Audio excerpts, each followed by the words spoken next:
Hello, everyone. Welcome back. We are back, the Eye of the Storm podcast. So, today we're actually going to be discussing or debating something different today. Danny G, please let the people know what we're going to be talking about. So we're recording this at the end of June, so we're exactly halfway through the year. So we thought it would be fun to compare our best and worst of the year so far, just see what the first half of 2025 has been like for movies for us. And then in 6 months, we'll do the same for the entire year and then see how our impressions have changed and what has made our top three once we look back on the entire year. So before we go into the top three, what are your biggest disappointments of the year so far? For me, unfortunately, it has to be Mickey 17. And it's a movie I actually liked when I first watched it in the cinema. But the reason why it's my biggest disappointment is because the more that I've thought about it after leaving the cinema, and it just got worse as time passed. I went into this year as, this being one of the movies I was most looking forward to. And I think that's mainly because of Robert Pattinson in this. And I've just liked him in so many things recently, whether it's been, obviously the Batman movie or anything he's done in and around that. I think it's like Tenet and stuff like that. So I kind of saw Robert Pattinson and was like, this looks like it's going to be a lot of fun. It's, about a guy that's sort of dying continuously in more and more expensive ways. And, thinking back at it, I don't think they utilize that gimmick well enough in the movie. I don't think that the way that he dies and the sort of using it as a plot device was really that handled that well. Obviously, you had the whole kind of social commentary gimmick that was going on in there as well, which I don't think was handled the best. Again, the more you come away from it, the worse it looks in the movie. It was funny in spots, but overall, it just didn't reach the heights that I wanted it to reach for me, anyways. So for that reason, I would have it as my biggest disappointment. Not to say it's a terrible movie, but just one that I expected a lot more from and didn't get. So my approach to Mickey 17 was you can't be disappointed if you don't expect anything. And I didn't actually watch it, but every review and every opinion I've seen kind of confirmed my reasons for not watching it. And so I still feel vindicated in that. But yeah, it sucks when you are really looking forward to something and then it just does not deliver. Yeah. And why was it something that you wasn't super interested in to start off with? So basically the things I heard is like how shallow the political satire is and how over the top Mark Ruffalo is in it. And I've just no patience for that anymore. If you're gonna do something like that, you gotta be interesting, you gotta be thoughtful, you gotta be insightful, and everything about it just looked like very phoned in, very by the numbers satire. And I've seen that a few dozen times too many. And those are all reasonable takes from the movie as well, in terms of the satire, the political commentary, and again the over the topness, and the likeness to a certain Donald Trump that we have as U.S. president. Not we, because I'm from the UK, but yeah, those were all valid concerns, and unfortunately, the movie had one too much of that. So, Jonathan, what's your biggest disappointment? It was between Karate Kid Until Dawn and In the Lost Lands, and I'm going to have to pick In the Lost Lands.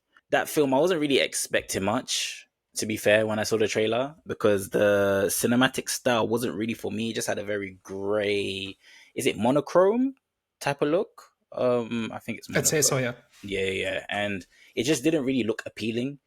However, the dystopian setting is my kind of film. So I was feeling 50-50 about the film. And then after watching the movie, it was just, as Daniel loves to say, dumpster fire. It was, I'm saying? It was just bad, man. Yeah, I just, it's not that I couldn't believe what I was seeing, but I was expecting more from the film. And the film just felt it just felt like they put no effort into this project. If it didn't feel like it was a project made out of passion, because a lot of the times when filmmakers make films is because they want to make a movie. Do you know what I'm saying? This film felt like it was either ChatGPT or just a film that was just pitched and let's see how much money we can make out of it. And the answer is not very much. Exactly.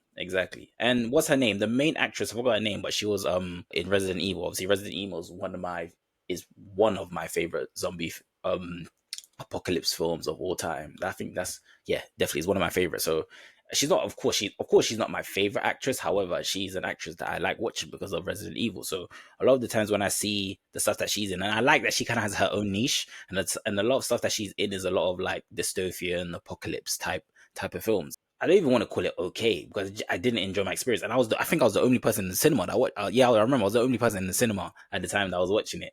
I said, "Oh my god!" And I couldn't even leave because that's a movie that we were reviewing. But if that was any other film, if that was a film that I wasn't reviewing, I would have left. So yeah, I was disappointed. Yeah, not a great one. My pick for biggest disappointment is Andor season 2. Now, I really liked season 1, and I think if you make a list of things that are great about Andor season 1, very little of it carries over into season 2. And I wish I had seen the same show that so many other people have seen about basically what it's about and about the quality of the character arcs and all of that. And I just could not get into it. And I think when you actually kick the wheels a little bit, there's not much there. For to come from the high of season 1, and then have to wait for 2 years and then to be so underwhelmed by something, and not much else being in the pipeline that kind of goes into that same vein. It was just a massive disappointment. I actually felt bad about movies for a while after I watched it.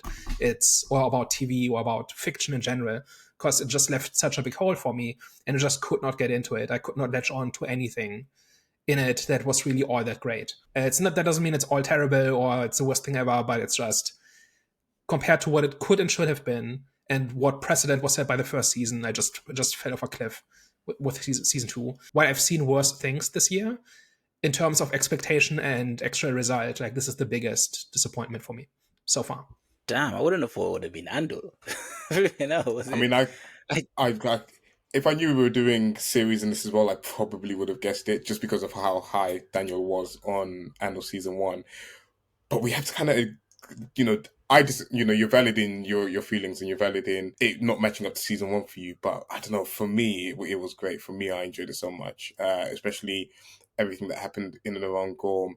And I don't know whether it's because I'm not, deep rooted into some Star Wars lore, but I enjoyed, the maybe not Andor's character development in this, but I enjoyed everything that was going on around, Gorm's planet, how the different factions were sort of using Gorm to their own benefits, and then you had like some great individual stories in there with I forget his name, but the art collector and his assistant, which turned out to be his like pseudo daughter, and the whole backstory that they gave them as well. I thought it really heated up from episodes 7/8 onwards for me, anyways. On paper, I like a whole bunch of the pieces. It just does not come together for me, and it kind of almost retroactively soured me on season 1. Not quite, but it kind of made me feel bad about the whole thing. Anyway, that's my pick so far, and there's still 6 months to go in the year, so there's still room for more disappointment. So moving on to our top 3, Hervé, what's your third place? My third place would go to Mission Impossible Final Reckoning. And this list was done before I knew we were including TV series. For what it wanted to set out to do, and that's create a spectacle that you can sort of see in the cinema with, really daring stunts that really immerse you in the world. And again, this is a movie where the main actor isn't going to die. But whilst he's doing all of these crazy stunts, you're really there with him, especially the underwater submarine set piece that they did. Like, I don't think I've ever felt more claustrophobic in a cinema than watching that. Even when he was just like going down, I was just like, I just like immediately felt I'm very claustrophobic as a person. I just like hate tight spaces, and that just literally unleashed all of my sort of deepest fears, that particular set piece. But outside of that, I know the story and character work isn't the greatest in the Mission Impossible movies, but for what it set out to achieve, for me, it did it, and it passed with flying colours for me. So I put that as my number 3. And this is just a note, it probably won't be there at the end of the year because I'm anticipating better movies to come out than this. But for first half, it takes top 3. Yeah, if we were doing a top 5, then Mission Impossible would probably be on it for me. But its story is too flimsy and its holes are too big for me to really be at the very top. There was better stuff out there. But yeah, if you just wanted a Mission Impossible experience, then I think that one really delivered. Jonathan, what's your number 3? I'd say it might have to be Wolfman. The kind of like experience that I had witnessing his transformation into a wolf felt very surreal, and it just felt like I was watching a step-by-step process of his transformation. Like usually with werewolf movies, it doesn't kind of like give you the insight and the kind of like the POV in a sense. Whereas with this one, it kind of felt like they were generally showing you like the slow, gradual transformation of what was happening, which is one of the main things which I really enjoyed about this one. I like the story. Don't get twisted. Of course, there were some issues. However, I really did like the story, and I was a bit skeptical at first because there wasn't really a lot of characters in this film. And however, like I just have, I don't know if it's a pet peeve, but I just kind of have a disinterest for seeing a lot of characters in such a big environment. Because whenever I see few characters, I feel like okay, they should be kind of like set in a smaller area. So that's how I kind of felt. So when I saw there wasn't much from the trailer, I saw there wasn't really much. There wasn't. It doesn't seem like there's gonna be like a lot of characters in this film. So okay, I don't know. I just something just clicked to me. I'm like, I'm not. I don't know how I'm gonna feel about this one. But the story, the werewolf transformation, it was for me, man. I had a good time with this one. I had a really good time. So I'm gonna give this one. That's number 3 on my top 3. I think the first person experience of turning into a monster is something that movie really gets right. All right, so my third pick is The Surfer, which is just a movie that came out of nowhere. I had no expectation for it. Not the biggest Nicolas Cage fan. He for my taste, he's often a little bit weird for the sake of weird. But here it all comes together. Like the setting, the theme, the acting, the surreal aspect of it, it all clicks for me. It has certainly helped that I watched it in an empty cinema, and that just made it just a little bit weirder. And this whole watching a person just completely disintegrate until you're not even sure what is real and what isn't, but it all kind of holds together in the end, and it kind of makes sense. The kind of performance that Nicolas Cage tends to give is exactly right for this movie. Like somebody just being unhinged and just losing grip on reality on himself is just exactly what this movie needs, and he delivers. Probably one of the reasons why it's in my top 3 is because I expected nothing from it. I think we just picked it because it was a slow week, and I think none of us were anticipating it or had known about it before. We kind of just picked it because it was kind of the best option that week. And then I walked out of it just engaged.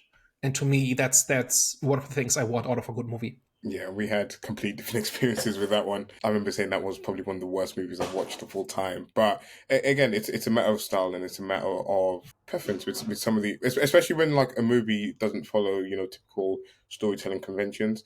It's a matter of preference, and it's a matter of whether you like what the director is trying to go for, what the story is trying to go for. I think it hit really well for you.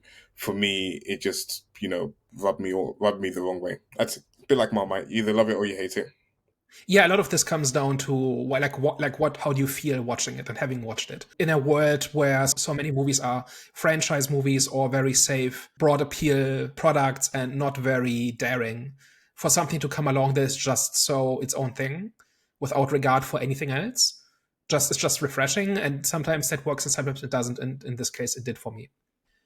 All right, moving on to number 2. Herbie, what's your number 2? My number 2 is Thunderbolts. And this is a movie that I was so convinced wasn't going to be good, especially as we was in a period where Marvel was making, really mediocre movies, or if not, pretty bad movies. When I saw this bunch of sort of B-list characters that were being cobbled together for this superhero movie, the whole time as it was, announced, as it was leading up to it, I was a bit like, why? Like, who wants this? I don't care about these characters. I never really liked any of these characters in any of the movies that they had been in either, apart from Bucky. So I was a bit like, I'm not really sold on the idea of the Thunderbolts. Then I sat there and I watched it, and I absolutely loved it. I loved the humor in it. I loved sort of the darker, more down-to-earth tone that the stories tried to tell around sort of depression and grief, and feeling a little bit lost in this world, and those type of things. I thought the Void in this was perfect in terms of a villain. Just like his aesthetics, and once he becomes a Void, I thought his aesthetic was brilliant. The way that he was getting rid of people, I know it wasn't permadeath for people, so it kind of knocks it down a little bit as to how menacing he was as a villain. But still, just the animation, and you had that one moment where David Harbour's character, the Red Guardian, has just saved a little girl, and then she just gets voided, and that feeling in the cinema was like, damn. And I know the ending isn't perfect, but overall, I think it delivered a really solid story, really good action, a really compelling villain that I always appreciate. and it was a return to form for Marvel, which I'm a superhero movie fan. I always like when the superhero movie is good, and this one ticked all the right boxes for me. I'm one of the people who were mostly checked out of Phase 4 and didn't touch any of the Disney Plus shows. So this movie had a really uphill battle for me. I barely knew any of the characters, and I was not invested in any of them. And I think a lot of the complaints I had in our review of it is probably addressed by watching all of that stuff. I'm just not interested in doing that. So the movie kind of already had two hands tied behind its back, and it still delivered for me. It was still a good time, and it's surprisingly not safe for the MCU. We don't expect an MCU movie to actually do something interesting in that sense. It might be good, but it's probably not taking any risks. And I thought this movie, by choosing its villain and these characters, I think stepped out of the expected mold just a little bit. And I think that was really to its benefit. All right, Jonathan, what's your number 2? I was actually struggling because the Thunderbolts was going to be number 2, but then it ended up being number 3, and then now it ended up being number 4 because I ended up remembering these, obviously Wolfman, and obviously now my number 2, which is Companion, the A24 film. Yeah, I remember it's quite far back that I watched this. It felt like I watched this last year, but it actually came out this year. But yeah, this movie, I wasn't too surprised that I liked the film because, like I said, it was an A24 film, and a lot of they have created some garbage movies. However, a lot of the films I really, really do like. I just like their style when it comes to their film, and especially with this one, it was just a fun film.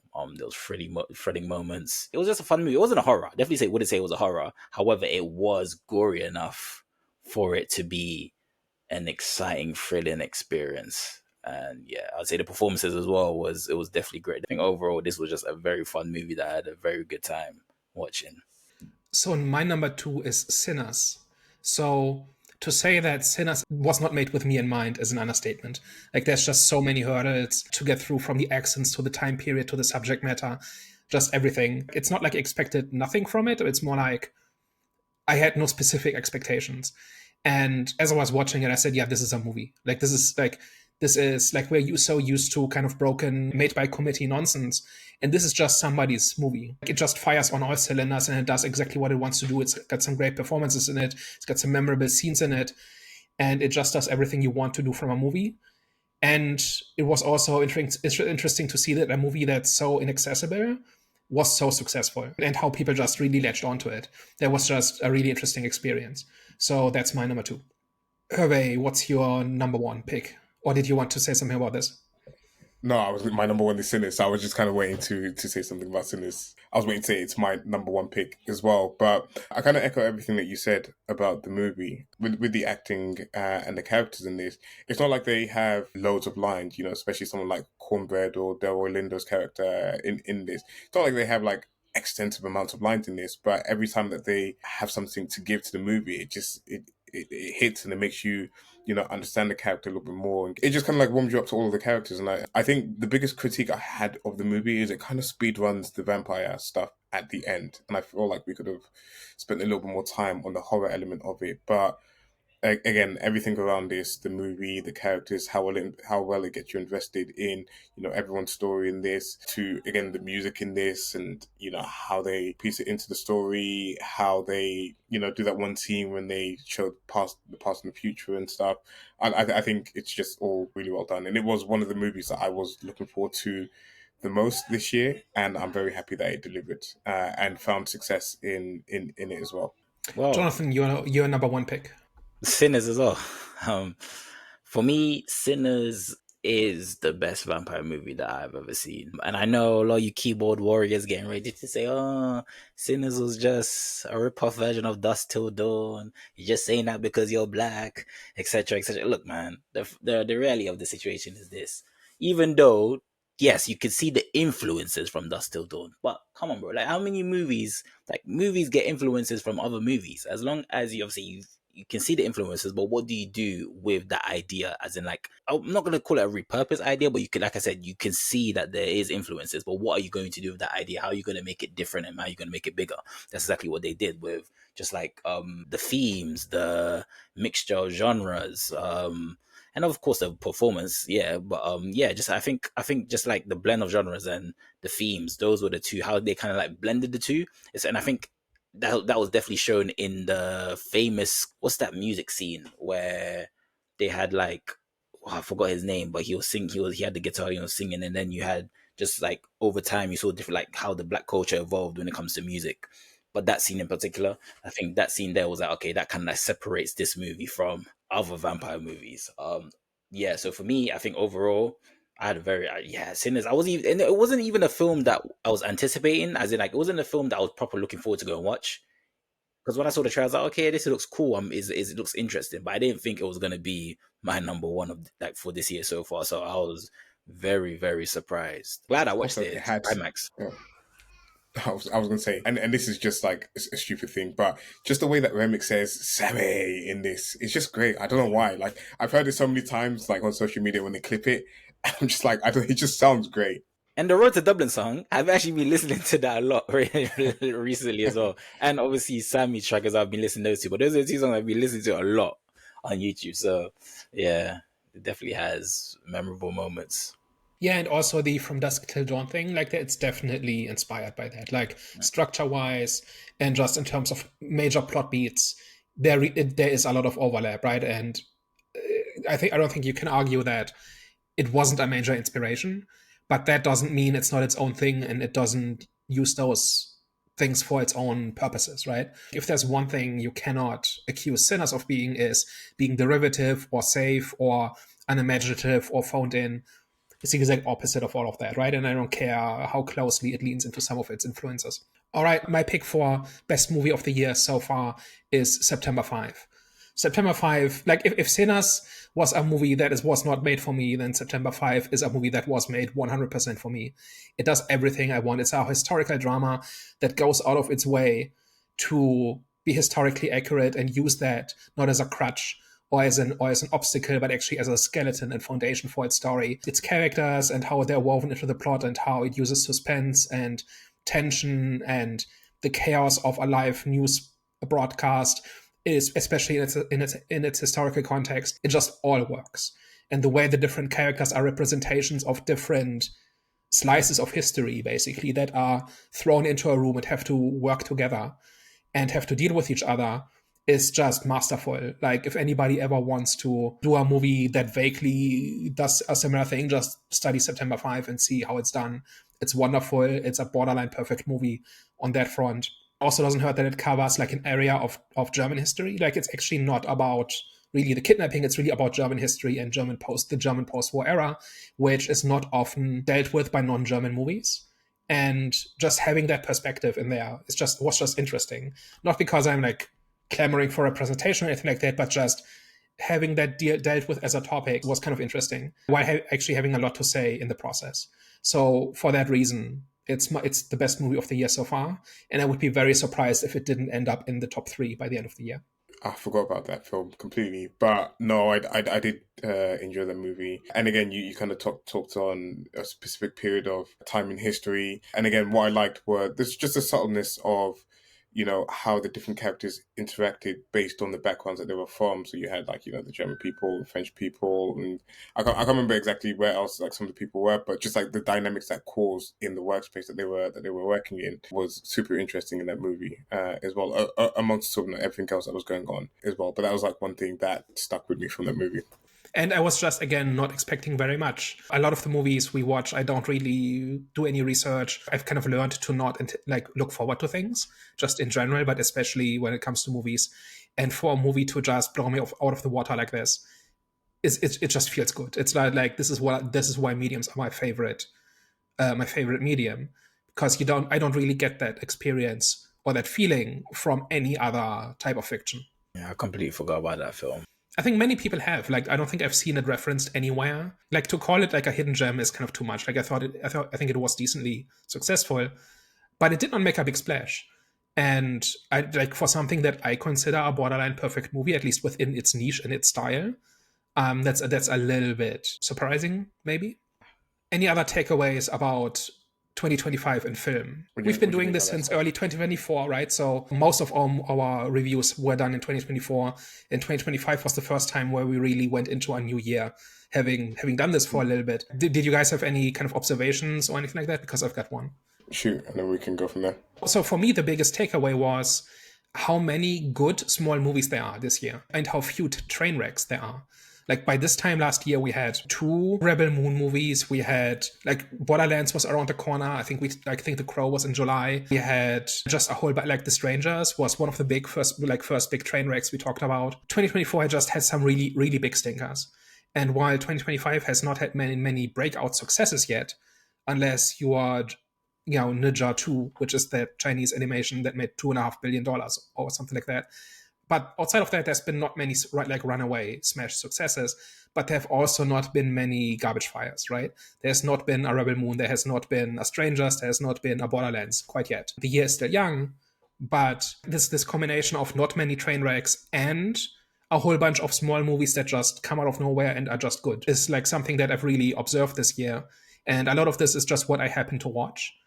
But it's nice. It feels like film is in a better position than it was a year ago. A lot of the times I think they were just kind of like sucked into this idea that our generation and the younger lot just enjoy seeing nice, aesthetically pleasing, flashy things. But in reality, it's like, no, it's proved, we've proved, I'm saying the box office has proved that that's not the only things that we want. We want good stories as well. Do you know what I'm saying? So thankfully, hopefully, it seems like they are drifting too, because even with Marvel, I think they said, which I don't think they should go that route, but they did say they're going to focus on spending less money on their films. And I said, I understand why you'll do that, but at the same time, that wasn't the issue. The issue was the story itself. So, but hopefully, if they do that, hopefully that will result in them actually concentrating and making a good movie. You know what I'm saying? Just a good story, a good movie with a good story. Yeah, and it's not like Hollywood is suddenly run by great artists or something. Like in a year ago, it wasn't.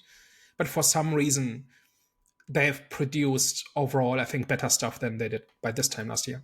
I think for me, anyways, it's trust your creatives a little bit more. One of the biggest success this year, it didn't make it didn't make $1 billion, but with Sinners, it was Ryan Coogler's vision. It was his story, his idea. He developed it, and it was a massive success.